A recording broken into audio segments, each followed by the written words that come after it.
ummadda Soomaaliyeed meel kasta ay joogto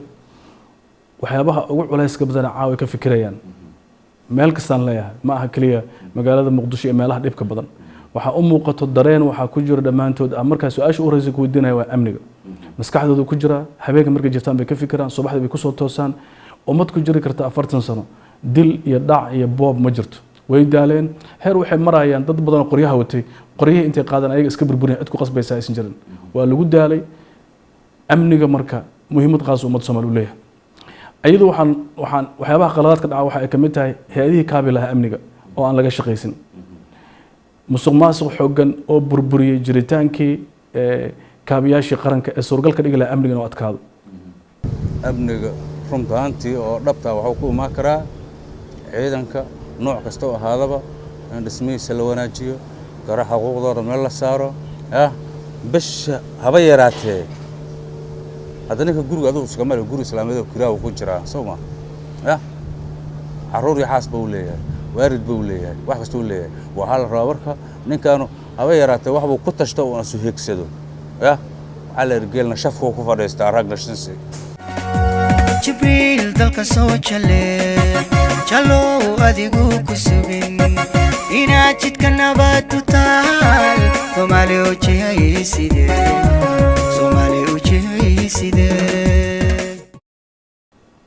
أبنيجو وحبها هي هذه حين لها أبنيجو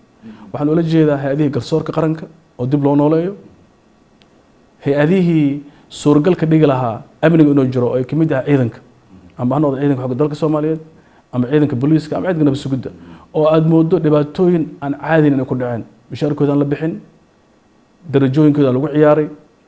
وأقتها أسكري أن سجال بلد مشارق هذا أو اللي قرب حول التجمع وضد الباب كذا ما أسكري يقولون حينها مسؤولين تقارن كأي جبين إن يقفك مشارك يسلولش السيان إذا كان له جبريل ذلك سوتشله شلو أديكو كسبين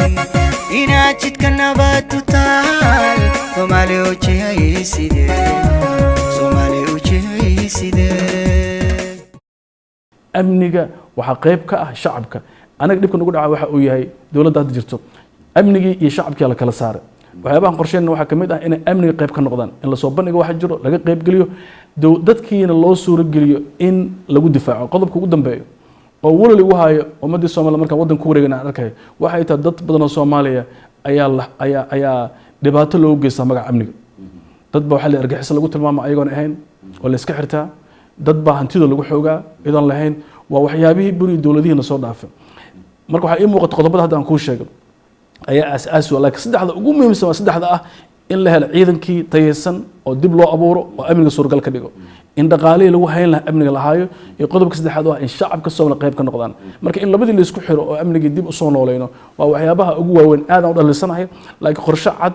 oo habaysan ayaan ku jirnaa oo leenahay dib u soo celinta amniga lagu soo celin lahaa Jibril dalka soo chale chalo adigu kusubin ina jidka nabad u taal Soomaali u jihaysidee